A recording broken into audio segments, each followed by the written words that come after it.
Israeli Prime Minister Benjamin Netanyahu says the, quote, intense phase of fighting in Gaza's southern city of Rafah is nearly over.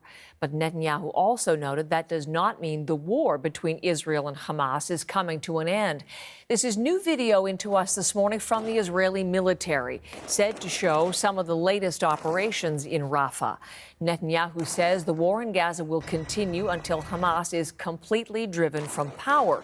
But he adds Israel now plans to redeploy some troops to its northern border with Lebanon amid escalating tensions and exchanges of fire with Hezbollah.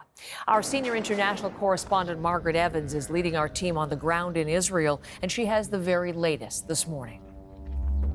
We're up in northern Israel, about 5 kilometers from the border with Lebanon.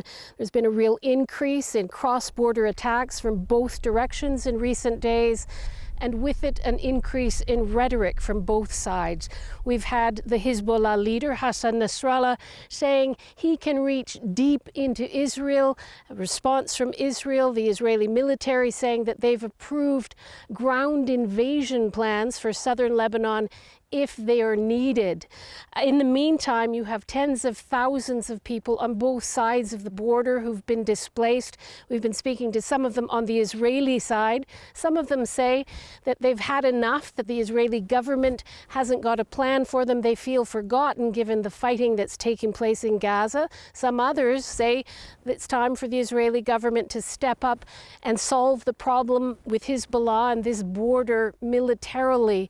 The fear for many is that the longer that the conflict continues in Gaza, the greater the likelihood that this border could kick off in earnest and with devastating consequences to populations on both sides. And not just those populations, but the rest of the Middle East fear that this could be or become a regional war.